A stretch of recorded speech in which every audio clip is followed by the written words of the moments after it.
One project that has definitely been one to watch in 2020 has been Sylo. In previous videos, I've had the pleasure of catching up with Dorian, who's co-founder and business director of Sylo. In this interview, we're going to be taking a look at some of the internal developments and partnerships and accomplishments. So Dorian, it's great to catch up with you once again. It's great to be back. Great to catch up as always, and this time we're focusing a little bit more internally on Sylo itself and some of the developments that have been going on throughout 2020. So first of all, I'd love to get your inputs looking ahead, if you have any exciting announcements or accomplishments that you're really looking forward to throughout the rest of the year. Yeah, absolutely. We do have a pretty big quarter, this quarter coming. We've been working for quite a while on our next-gen protocol, so a version 2 protocol which runs the comms infrastructure underneath the whole application, which will be getting integrated into the Sylo Smart Wallet app, which we're expecting to make a vast improvement across the board in terms of performance. We're also going to be rolling out our node network for users to start jumping on board and contributing to the network and earning on the back of that, which is a very exciting component. And we're also working on a development with a major market cap blockchain platform at the moment. I won't name them here because we're doing a joint release with them, but it involves an integration of their assets and some DeFi components offering yield around that piece, which is pretty exciting. Exciting for us. Looking forward to pushing that one out, and we're also going to be dipping our toe in some DeFi elements around what we call social DeFi, and some upcoming product releases as well, which is pretty exciting. Jam-packed few months coming up.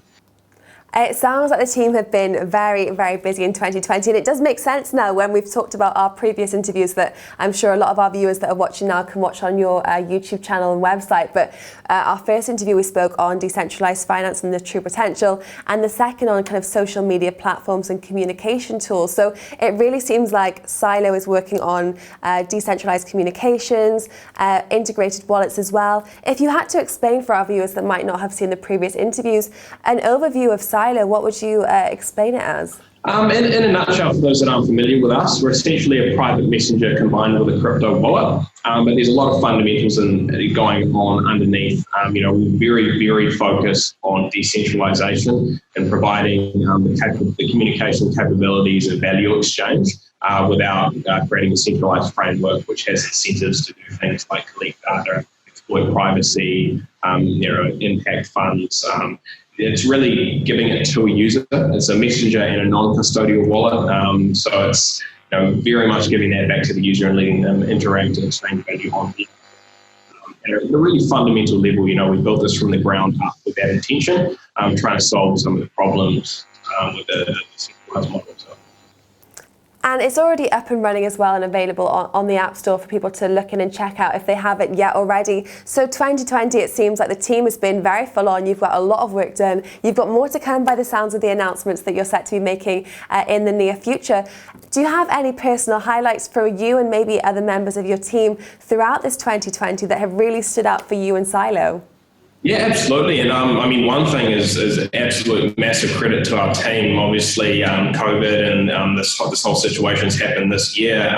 Fortunately, we were able to transition to full remote operation for a period. And it didn't seem to slow the team down at all. In fact, we've got a few of our members and developers that almost prefer the at-home situation where they can just get in the zone and keep pumping. A really interesting development actually was during the lockdowns, we actually saw a spike in adoption, obviously from the secure communications point of view. I don't know if you recall a lot of the noise around Zoom and the privacy aspects and bits and pieces. We actually received a bit of attention from that during that period of time and got a bit of an influx of usage on that, which was, from a development and adoption perspective, we've continued to see growth all around the world for app users, and from a technology standpoint, the team's really kept humming, and it's all been sort of building towards the releases that we're going to be bringing in the next couple of months. So everything will be sort of coming to a head pre-Christmas, which we're really excited about. It's just been great to see everything come together despite the really difficult climate this year. It certainly seems to make a lot of sense, and it's been such a pleasure to catch up over our recent videos. Thank you so much for sharing some insights as well, and really excited to see future developments with Sylo as they come out and they're announced. So thank you, Dorian, so much for your time once again. Thanks, great. Appreciate it, Jessica. That's all from myself and Dorian, and we'd love to hear how you found this segment. If you haven't yet, be sure to check out our other 2 interviews and share your thoughts in the comments below if you're up to downloading the Sylo app.